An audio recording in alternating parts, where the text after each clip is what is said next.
Good morning from Ohio, and good morning to all of you watching. It is about 10:56 a.m. in my location, and I am starting something here today, something that I would like to be known as the precursor of what eventually I would like to be a weekly podcast on the channel. Something that you don't have to dedicate your eyes to, but more so something for your ears. Passing the time, doing redundant tasks, remodeling a part of your house. I know that Audible, YouTube videos, and podcasts from content creators that I watch a lot of is something that helps me to make something that would otherwise seem redundant seem just a little bit less shit. So, yeah, this is a little new for us, but we're going to go ahead and get started. This episode, I'm hoping to be around 20 to 30 minutes, but probably won't be even that long because I have some things to take care of on this Saturday. So, talking about recent events, we actually adopted a. You know what? Let's just start at the beginning. So, if you guys have watched me for a while or seen anything, you may have seen me mention my name, utter it before. I really don't see the point, and you've seen my face, you've seen the games I play, you've seen my studio, because obviously I post way too many pictures of it. But I think it's good to take pride in what little you have in this world, and there's no shame in that. And it's something that really builds me up that I've built this little community from, well, nothing, from the middle of nowhere. My name is Aaron Gwynn, David Aaron Gwynn, and I grew up in southeast Ohio, and, well, arguably a lot of that childhood could be dedicated to West Virginia as well, majority where my family comes from. And I would argue had a pretty good childhood, a pretty good life, and I'm not going to go through all of that, but I am an Ohioan, and I moved nearly to the opposite side of the state for work and a career change. To get that out of the way, since this is the precursor episode of the podcast, I used to be a police officer. Do not worry, politics are not something that we really like to talk about here, and I don't really care whatever your views are. You're most welcome here. So, what I will say is that I worked in law enforcement for 5 years. Before that, I was kind of bouncing around from job to job whilst going to school part-time, trying to figure out what the fuck I was going to do with the rest of my life. But with a lot of good guidance from a lot of good family and friends and just people of all walks of life, I eventually decided that with my mind, I definitely don't think I have the mind of an engineer, but a lot of my friends and family and loved ones do, and I decided to go into IT. So now I'm an IT operations specialist working with a remarkably smart team, the different than any team I've ever worked with, and it's definitely quite a polar opposite from what I used to do, at least in regards of the work that I do. I used to be a uniformed officer. I used to work, usually 8 to 10 hour shifts, but sometimes doubles. And I had two jobs for the majority of my law enforcement career, mostly because where I live, the cost of living is not too high, but unfortunately, the pay for being a local officer is not too high either. So I decided to get out of it, pursue school, pursue IT, and I am now where I am now, working for a very good company, a reputable company. I have amazing insurance, having went out without that for quite some time, and I think you guys are caught up enough to know who I am, what I am doing. But this hobby spurred while I was in law enforcement, making videos, meeting people across the world, in particular, people in Europe and especially Eastern Europe. And it's been really well received. You kind of wonder, you try not to let imposter syndrome take over. You just make assumptions before you really even know how people are going to receive you. Man, it's snowing heavily outside, but I love it because I have nothing to do today. So, yes, I've been really well received. Some of the most compassionate people that I have ever met have been from Eastern Europe, and I don't know, it's because of the surprise of seeing a Westerner, particularly a citizen of the United States, receiving so well the games and the movies and the media that they really, really appreciate, especially because its origins come from there. So we won't really get into any politics, but I just want the members of 4A Games, who have been very kind to me, the developers of the Metro series, as well as other great games, to know that they are in my thoughts with everything going on lately. And, yeah, the people of Ukraine and Russia, are in my thoughts. Anyone involved. And I just hope that things do not go to a place they don't need to go. The last thing we need is something, just anything that could harm anybody else. Now let's bring ourselves up from a dark note and talk about everything else going on in my life.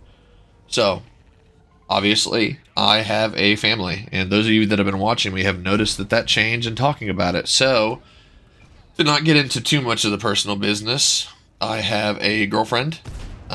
I hope to change that status one day, maybe when everyone can actually attend a day to be there. But I love her very much. Her and her family are from Bosnia. They fled Bosnia for some pretty obvious events at the end of the millennium with the fracturing of Yugoslavia. And they have been extremely kind to me. She also has two kids. They are not mine biologically, but they're pretty much what I would call a bundle deal. And my girlfriend's name is Vanya, and she has taught me quite a bit about life in general, about motivation, and about really not caring what other people think. Pushing yourself to do things despite the fear of rejection. And she's helped me with that, as well as experience I've gained in past careers. Now, I know I'm rambling a little, but this is a precursor episode, and I really kind of want to introduce who I am. Vanya's kids, their names are Adeline and Joe, and they are both about what can be expected, but also quite very unique. Joe is a teenager and a senior in high school and getting ready to graduate months from now. He has an amazing job. The kid's making $16 an hour to wash dishes. And, I mean, kids are making so much more money than we were when we were their age. I think I was making minimum wage. I got a raise, and I was a grill cook at Dairy Queen, and I made under $8 an hour. And it kind of blows my mind that they can make this much now. But I certainly don't begrudge them. I'm glad they are. But, that's it's a slippery slope into politics and talking about inflation. He is doing really well. And he's about what you'd expect from a 17-year-old boy. But a good kid with a good heart. And he's just figuring out which way he needs to go in life. But he's a worker. And money talks. And, I'm proud of him for that. Next up is his little sister, Addie. Addie is not by any means a cliche for her age, though. And, she is 9. And she's very young, but she's very ahead of her years. Had to grow up fast. As we all know, not everyone's life is just sunshine and rainbows. But I have to argue that our life together as a family is much better now. And especially since we found each other. It's certainly easier financially. That's just when you have two people's incomes. But, I don't need to go into that. Me and Addie get along very well. She certainly thinks more highly of myself than I used to think highly of myself. And she is great. She's a very active person. She's very artistic. And unfortunately, though she's only a 9-year-old girl, she's cursed with being a perfectionist. Although she knows perfection and the word perfect is just a myth. More mythical than the unicorn itself. She seeks out perfection, so anything lower than a perfect score on a credit card, on a perfect score, well, that would be good, wouldn't it? No, but anything lower than a perfect score on a grade card, well, it's really quite a detriment to her mental state. But I can relate to that. The only difference is, academically, I kind of struggled through school. And anybody who's listening to this, that I went to high school, hi, by the way, thanks for stopping by, will know that, school wasn't my favorite time. College was a little better, but then moving on and just kind of making your own decisions is not only when I lost weight and got more athletic, but is also when I kind of figured out what I wanted to do. I knew that I always had an eye on law enforcement. I did that, and I did it for 5 years. And then I knew that I would want to be able to communicate and have a good relationship. And unfortunately, with my personality and the way my mind works, I don't think I was going to be a happy person retiring from law enforcement. So before I turned 30, which I am now, I just, in my mid-20s, I decided it was time to get out, and I did, and I ended up moving to the opposite side of Ohio, and, now things are accidentally amazing. So, obviously things have changed. The people I've lived with over the years have changed. And I've had a lot of misadventures along the way, and I may talk about those more in the future. But, I just kind of wanted to take this first episode, this first little podcast to say thank you. Thanks for watching the channel. I want to put more stuff out there, and I'm trying to construct ways to do that is feasible for also having a family life. I want to be present in my family's life. I want to do that. The other day, instead of making more videos because I was on a roll with the Halo Infinite playthrough, I went and played Just Dance with Addie, and I mean, it was a blast, just to kind of not care and to know. I mean, kids love when adults play. Kids love when adults run with them. Kids love it. And yeah, we're tired, guys, but man, I mean, I know that I always loved it when people would run and stuff, and I'd get bored, so I kind of had to find it. But then when a kid doesn't have to rely entirely on imagination, I mean, me and Hattie even do that thing that was trending for a while, the dinosaur thing that you see on TikTok and other applications and stuff. It's just hilarious. She copied it, and fortunately, I'd seen it before, so now we've copied it.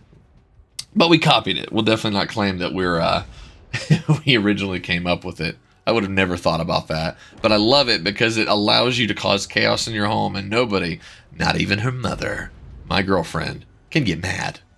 It's hilarious. Especially when you slam your face into a pie and like whipped cream shrapnel is flying all over the place. And you get to act like you have no sense because for that next second you were a very deformed and, not not defense-worthy, capable velociraptor running around the living room. The cats are freaking out, and, but Addie's having a good time. And, it's nice to not have to always pretend to be mature, because none of us really are. We just do it to fit in and secure ourselves with jobs and friends, and really just networking in general. So, yeah, that's really what I want to say. Also recently, and the last thing I'll say on this short precursor podcast episode is that recently we adopted a new member of our family. And that member is, well, his name was Reese. And you'll find this strange because he's a 3-year-old cat who came from, we didn't know where he came from, whether he was a stray or whether he was in a bad home. And we went to our local PetSmart where I live. And he was really sweet, but you could just tell that he had been through the ringer. He also, for his age and, domestic short hair, all white, fluffy cat, he should have weighed literally 13 or 14 pounds, but he weighed 6 pounds, 4 ounces.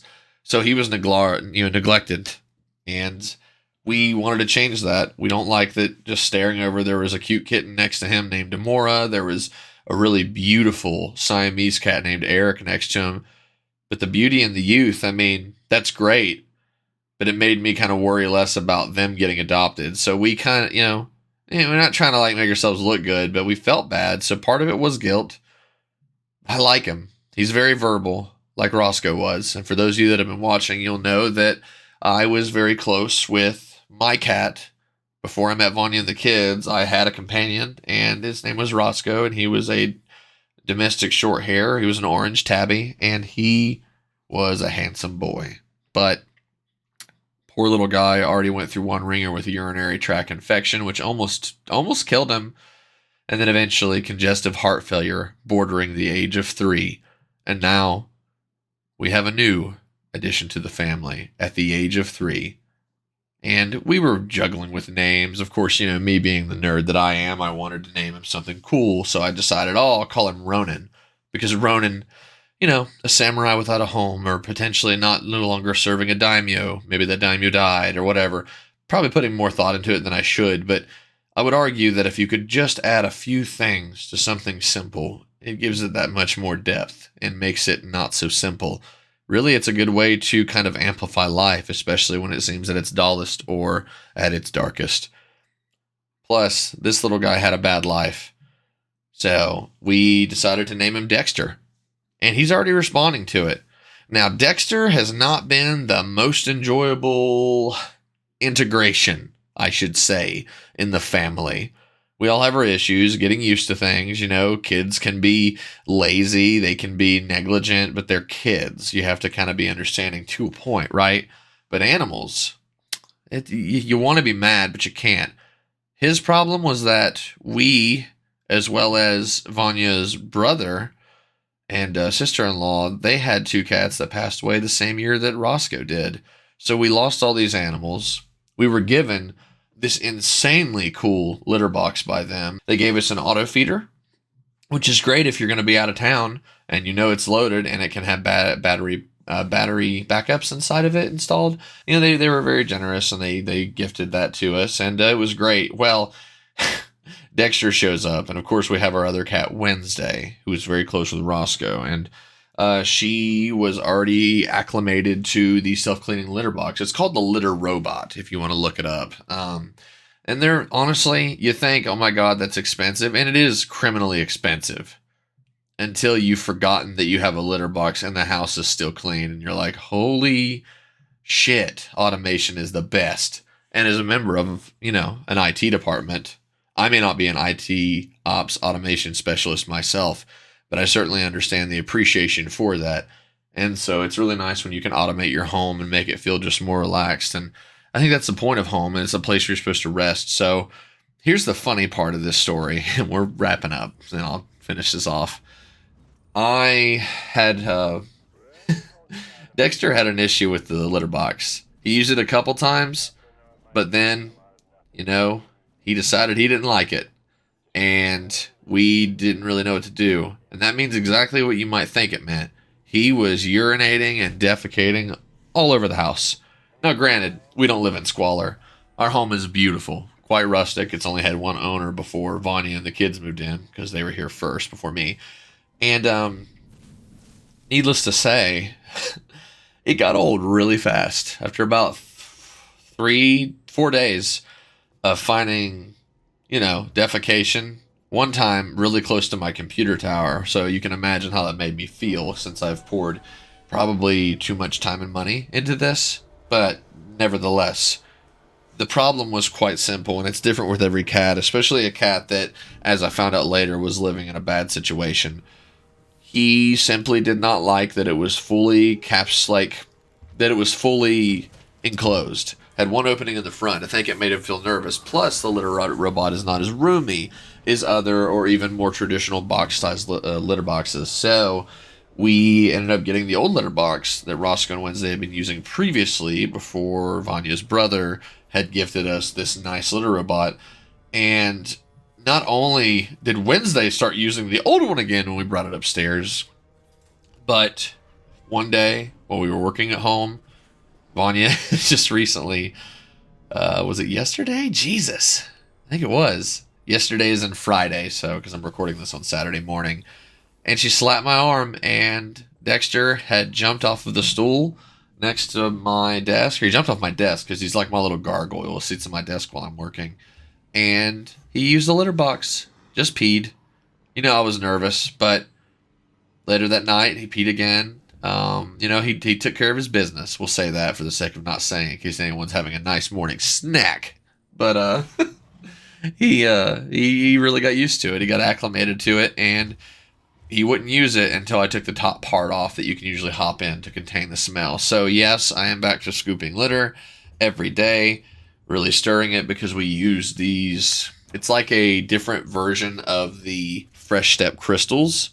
I like them because they don't go as bad, and clumping stuff is gross. Cat litter and cats in general can be pretty gross in general, but I don't know, it's worth the companionship, in my opinion. I'm more of a cat person than a dog person, but I have had both, and I don't begrudge either. So, yeah, Dexter's getting acclimated. Everybody seems happy. He's got a vet appointment on Monday. I am off Monday. Fortunately, a member of my team switched my in-office days with me, so I'll be able to be off with Dexter, take him to the vet, kind of tend to him in case he needs anything. Maybe they have to give him some kind of anesthetic or something. But he didn't have any shots or anything. So, last but not least, the more tragic part of the story for Dexter. As you know, he was malnutrition when we picked him up. He weighed 6 pounds, 4 ounces. But a cat of that age should probably weigh closer, anywhere between 12 to 15, depending on the breed or just the overall build of the cat itself, right? They get big. They get fairly sizable. With this, he was just so gaunt and skinny jokingly, I mean, more to cope with the fact that somebody obviously starved their cat.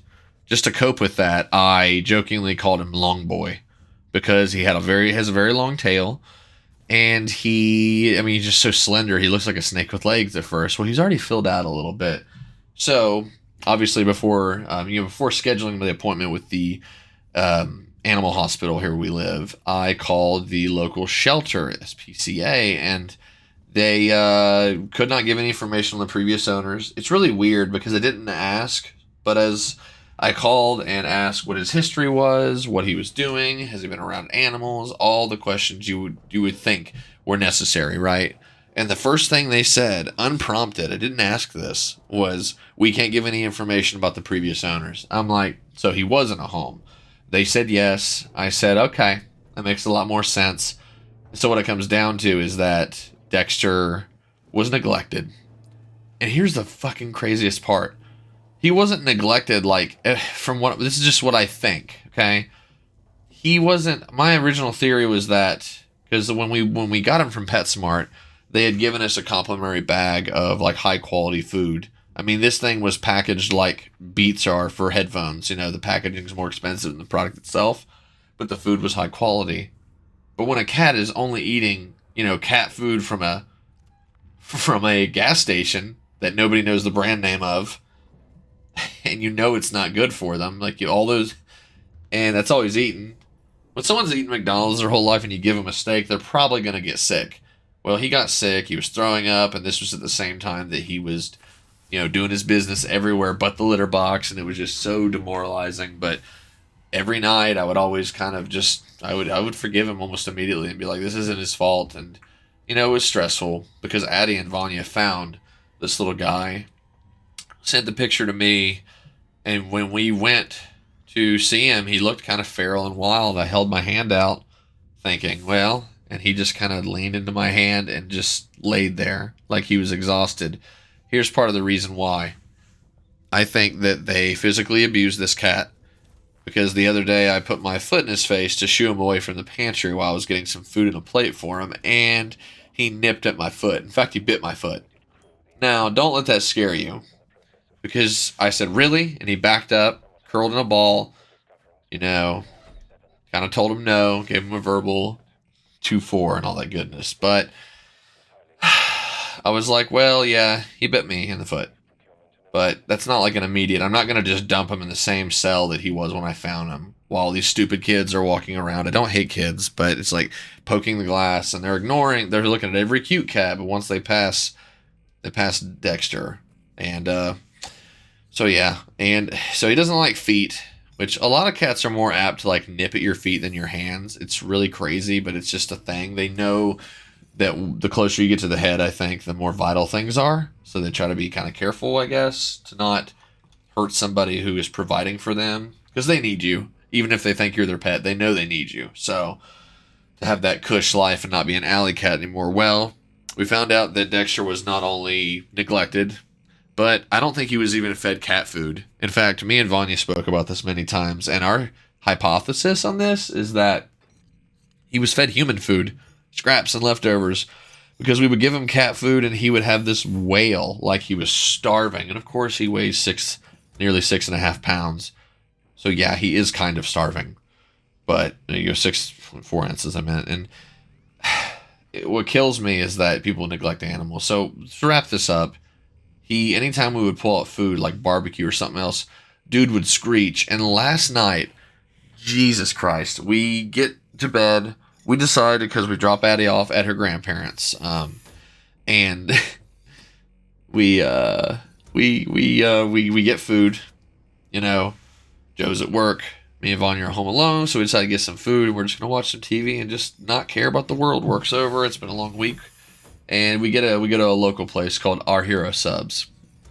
Subway doesn't even exist anymore and hasn't for some time. I mean, there's still other better sub places than Subway, but Our Hero is a local chain. There are 3 of them in our town, and it's really delicious. And so we went and got some Our Hero, and I got like a barbecue sub, foot long, and it's actually a foot long, which is hilarious to mention, speaking of which. And Vanya got like a 3 cheese steak or something. Well, we ate it, and we ate half of it. Each of us did. We were full. Yeah, roughly half an hour or so later, I get hungry and I go to grab my second one. It's wrapped in aluminum foil, by the way. And then, Dexter notices, and my girlfriend says she thought this would be a good idea. Just says, just let him hang out with us. See what he does. I'm like, we both kind of had our doubts. Says, sure, we will. He walks up to my sandwich, which is still sitting on the plate in front of me while we're in the bedroom, and it's wrapped in foil. Well, he sniffs it, and I said, well, but you can't get to it. He opens his mouth like a character from a South Park show episode and clamps onto this thing like a face hugger that finally got a hold of Sigourney Weaver. This cat was out for blood, and he ripped the foil open and took a chunk of my sandwich. And I hope he enjoyed it, because the fact that he's already kind of listening to me and working with me despite his neglect and abuse, okay, that's the one you get on me. But no more human food. We're not. That was an accident. He mauled my sandwich, and when I tried to detach him, it was like this lowering growl. And of course, you can't reward that behavior. So I said no, and we removed him. And obviously, well, until he's trained, because he's not even been here a full week really yet, so he deserves more time. But so far, he's already using the restroom where we told him to, everything. I know this is kind of a long thing about a cat, but now he'll be a fine mention in the back. And it's just kind of his, this is kind of his prologue, right? Or whatever. So I don't know. It's just good. He's got us in the family. Wednesday's not alone when we're away from the house. So, everybody's doing good. On a last note, you guys really like some of these reaction videos I do, don't you? It's really weird to me because, I think it's funny that I used to kind of poke fun at people that only do reactions. But we shouldn't gatekeep content. Content is content. And some people only have time to do that. Some people do it with their loved ones. I actually got featured on a channel that just compiles reactions. I thought it was really funny. I'll share a link to that in the description below if I remember. On that note, though, guys, now you know my name, if you didn't already. Now you know my family's names. And, it's not going to get more personal than that for the sake of just trying to be somewhat smart and reserved. But I just appreciate you guys being here. I don't expect a high viewership on the podcast, but it's more so to just kind of keep in touch and just give you guys a little chat, or maybe something to listen to while you're drinking coffee in the morning, as I know that I'm drinking mine. So, I hope you all have a good next week. This episode will probably, more than likely, be out on Sunday morning. But going forward, I'm going to try and release these every Saturday. Or Sunday, haven't decided. But we'll try to do it. Let me know what you guys think of a weekly podcast. And until next time, stay safe out there. Stay warm, and I will catch you next time.